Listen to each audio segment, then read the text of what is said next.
So hey guys, and welcome to another Retro Games for Cheaters with me, Supernautus, and today we're playing Tiger Heli on Nintendo Entertainment System, a Taito and Toaplan game from 1986.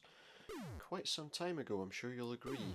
That isn't the game starting yet, so just put it back. Yeah, so it's, what can I tell you about Tiger Heli? Well, it's a shoot 'em up, a vertical shoot 'em up. And yeah, a pretty basic one, as a lot of them kind of tended to be at the time, you know. Not a lot to kind of see about it. It is a game that you can play with one or two players, as you can see, and we're going to play it with one because there's only me. So let's get going. We launch from the back of a truck.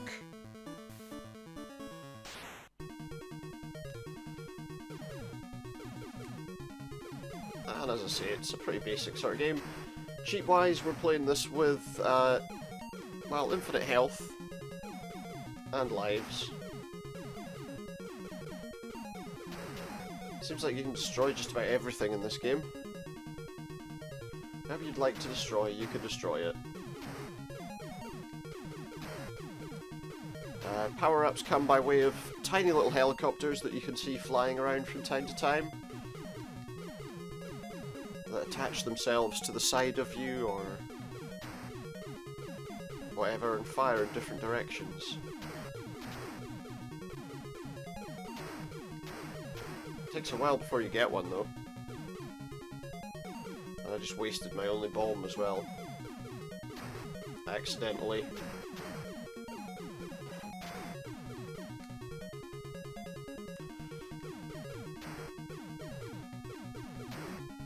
But the good news is we don't have to worry about any of that. Just need to clear the stages.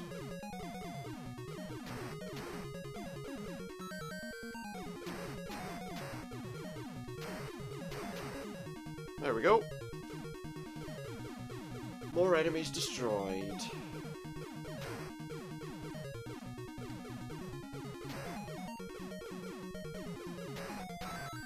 See, there's a tiny helicopter coming.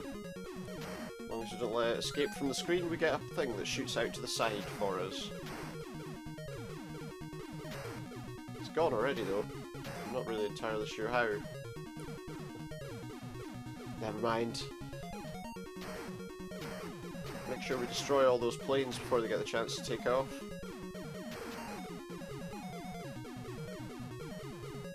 Oh, that disappeared before I could get to it. Oh no, it didn't. Shoot. Now we got two bombs that I don't intend to use quite yet.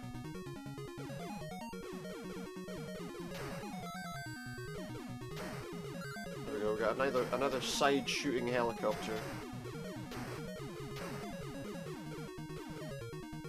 Obviously if I can get any more of those, we can get assistance at a variety of angles. Oh, and if it gets hit, so although I don't take damage, that's what happens if the additional helicopter gets hit.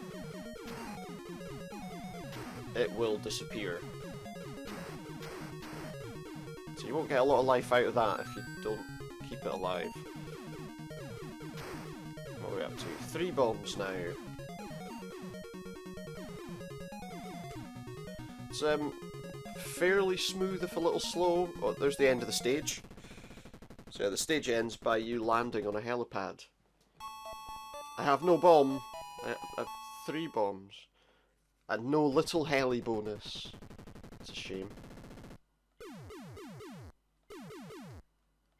But I definitely had bombs. Stage 2, no music. Or is this going to be a boss fight of some kind? No, no, no, no, no. These boats think they can just sneak past. They're not going to get that. There's no music, which is interesting. For the second stage, it's just the noise of me blasting my enemies. That's it. That's all. Let's go over here and use one of these bombs. Just. Oh, I don't have any. Also, look, you can't move to the top of the screen. The highest up the screen you can move is about, what, 2/3. So you can only go 2/3 of the way up the screen, which is odd. I mean, a lot less freedom, obviously, of movement.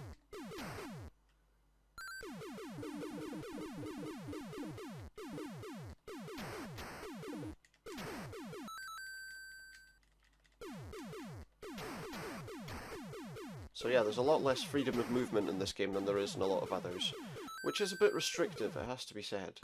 What happens if I get 2? Oh, I got like a 3 wide attack wing, well, for about 2 seconds. And then we lost it all straight away. I thought those little diamond pickups were bombs, but apparently they're not, because I haven't got any, even though it says 5 at the bottom corner of the screen. I guess I was wrong.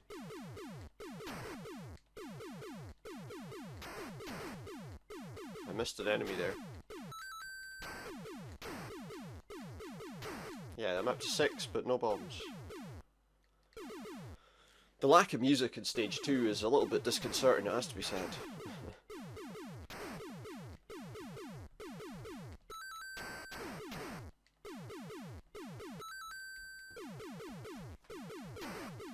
Well, I've got some additional firepower now at least.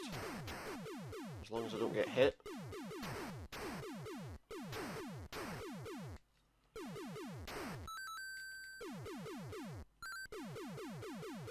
Oh, the side one got blown up. Oh, now they all did. Damn. Nope, still no bombs.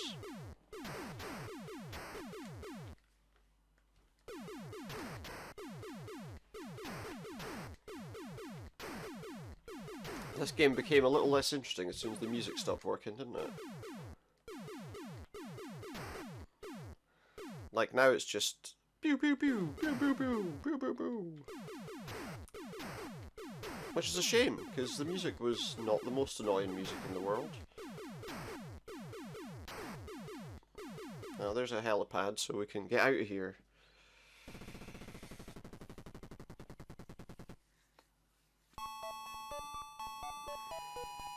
The US version of this game was released by, I believe it was Romstar. What else can I tell you about the game? Not an awful lot, to be honest. Oh, I've lost my screen for a minute there.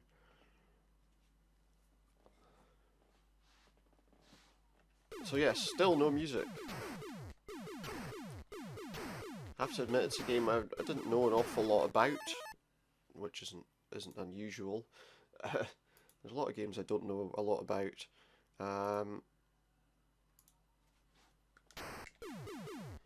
So now I had a bomb all of a sudden, without warning. Generally it was pretty popular at the time of its release, but you know, when you look at stuff obviously that's come before, or even stuff that came around the same time, I would say this isn't quite as polished as some of them. Admittedly, for a console shooter of the time, you know, 1985, 86.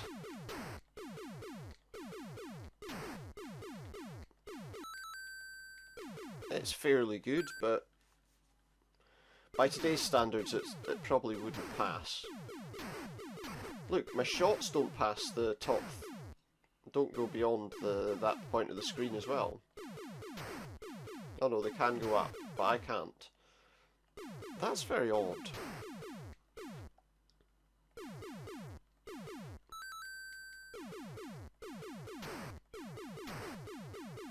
It's very strange. Now we got weird tank things shooting at us. I think that one's dead, although it's hard to tell. It's not hard to tell. If it's not moving, it's dead.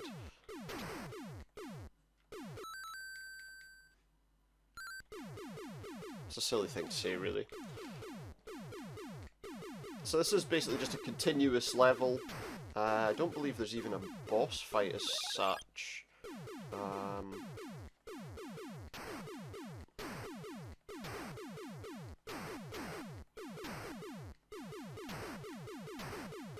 It's just a continuous game.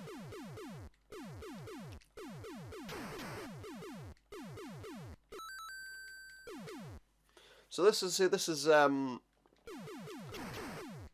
developed by Toaplan. I'm never 100% sure how to pronounce that. However, this was the first shoot 'em up that they made, so maybe there's something to be said for that. That it was a pretty early foray into the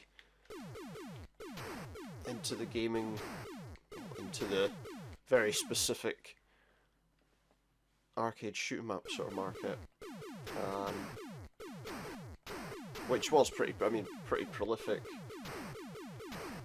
Whether it's the 1940 whatever games, you know, because there were a variety of them, or whatever. I'm trying to think whatever other ones would have been kind of very popular at that time in the mid 80s.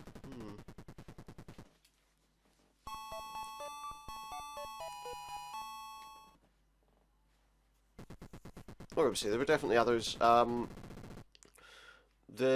You may recognise this game as being the kind of originator of the Twin Cobra series, I believe.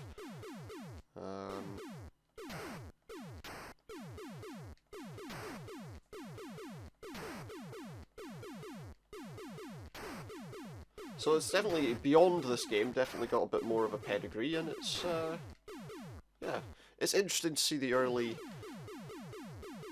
work of, you know, a company that went on to make some pretty decent games, I think.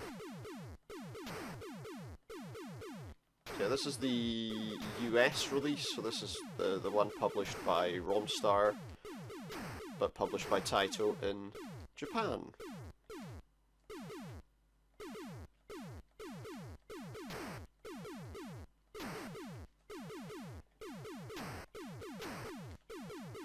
And actually, this NES variety of the game was well received as well, partially because it managed to remain fairly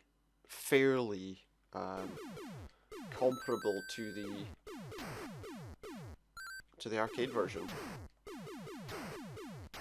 I say fairly because a lot of this hardware obviously couldn't do what arcade hardware was doing a lot of the time. Because I suppose it would have made a home market machine just a little too expensive to deal with.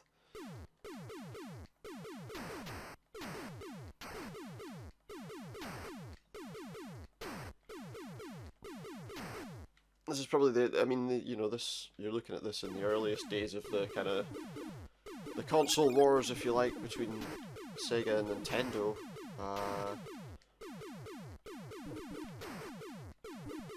That Sega had basically lost with the SG series consoles, because the Nintendo's obviously Famicom system was just so much better,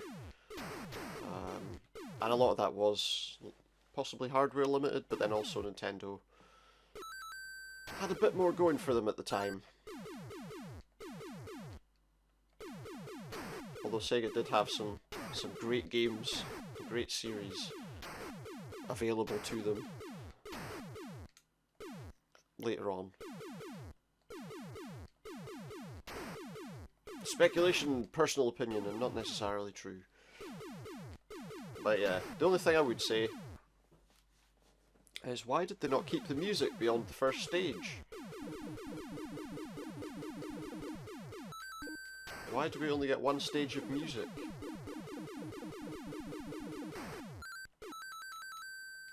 What's the cause? What's the reason for that? Ah, now I've got like a fortress of helicopters all around me. And we've got our landing spot just there.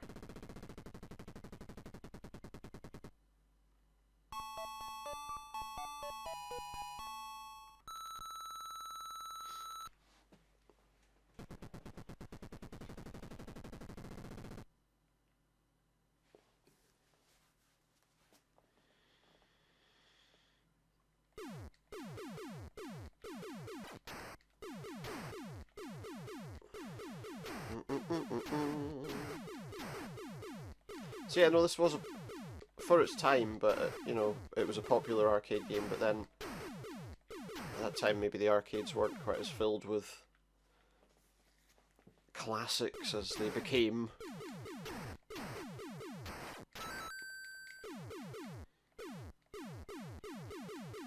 Unless you're counting, obviously, I mean, classics-wise, you'll be talking about. In 1986, there are probably people that still had Space Invaders cabinets in their arcades, you know? And there probably still are now, to be honest. But...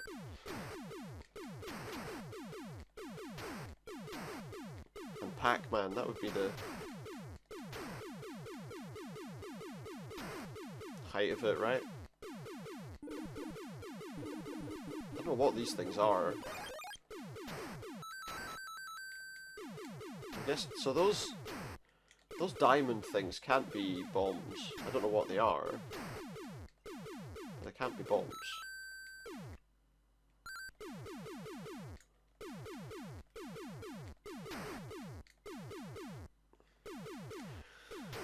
It's amazing. It's amazing how you don't realise necessarily how much music plays a big part in your enjoyment of something. Because there are probably a great many shoot 'em ups that play quite similarly to this, but they have a soundtrack that makes them stand out a bit more. Although I believe there were some difficulties with the soundtrack in this game.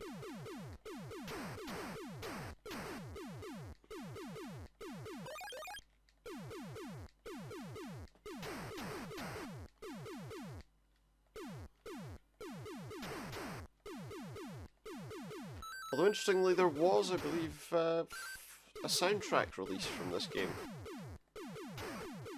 Which doesn't make a great deal of sense, does it? What is the soundtrack? Boo boo boo, boo boo boo, boo boo boo, boo boo boo. I suppose it could be.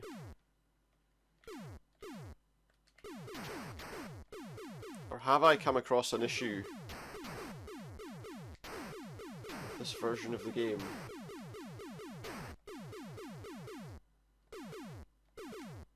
It makes it difficult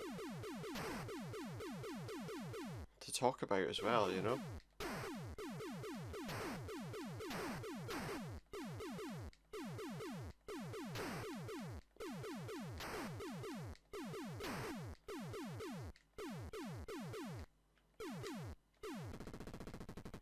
And we're landing again. I don't know how this ends. I've no bomb and no little heli bonus. So I don't get any bonus points. Boo. That's annoying. Now, as I say, this game does just basically continue on without bosses and without a lot of the features that obviously would become kind of driving forces of the whole shoot 'em up genre, right? You make your way through a stage and you fight a boss.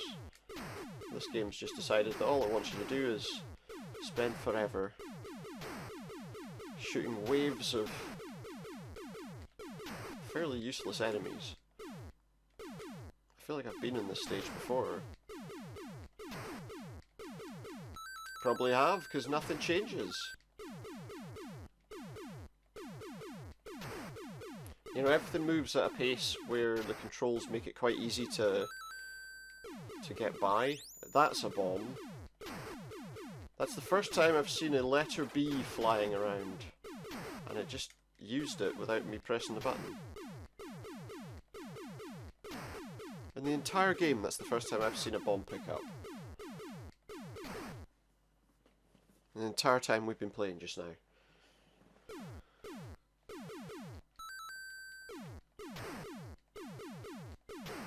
Which is odd, right? More of these things. I'm wondering if this is one of the games that kind of loops the enemies, loops the levels. Could I end up sitting here forever? Some say he was still sitting here to this day.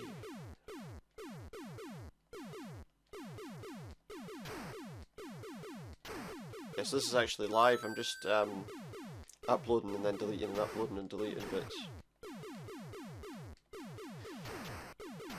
I'm not. I'm really not.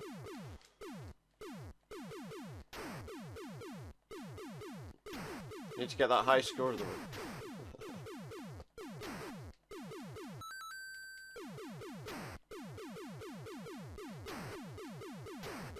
I don't know. There will be a point where we'll probably just say, I think that's enough, if there doesn't appear to be an end in sight. We will probably just go, nope, done.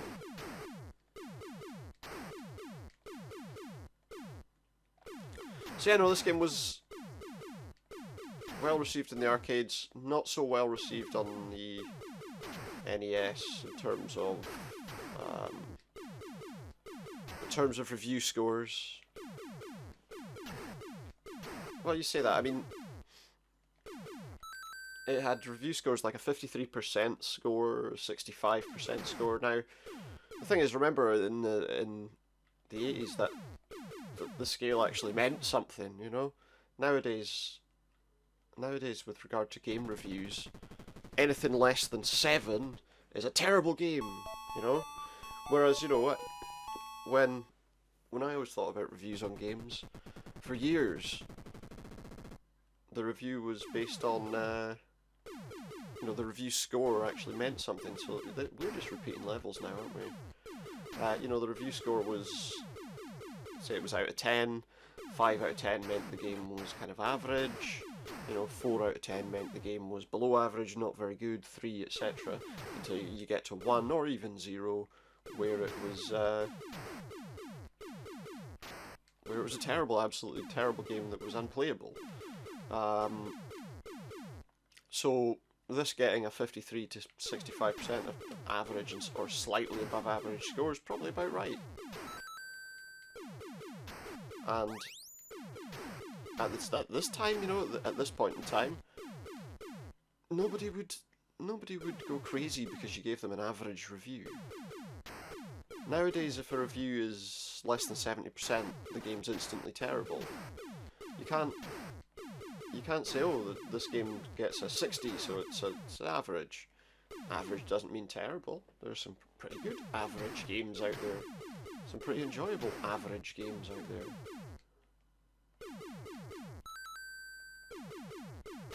That people choose not to play because they've decided that anything less than 80% or 70% is... Well, yeah, actually, to a lot of people, anything less than 80% is horrendous. And it's why reviewing really isn't a particularly useful system, you know. I find you've really got to try things. You've really got to try a game to draw your own conclusion. Something which a lot of people don't do. I mean, I've managed to find lots of games I've actually enjoyed that the general games journalism industry and things haven't enjoyed. Not absolutely atrocious games, obviously, because those are bad. And if a game, obviously, if someone somehow manages to sneak in a review with a score of 2 or something like that, then it's safe to say that game's not good. Particularly if everybody agrees. But nobody gives those scores anymore, do they? Because they're scared they're going to be sued by the developer. Or not the developer, the publisher.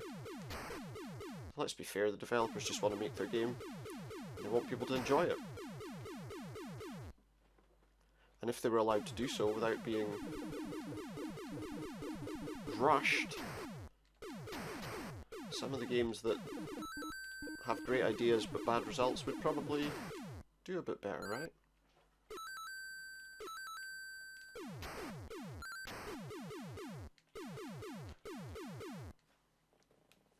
Great, we've got 2 little helicopters at our side, and I've no doubt we're about to land and go straight back to a level we've already done.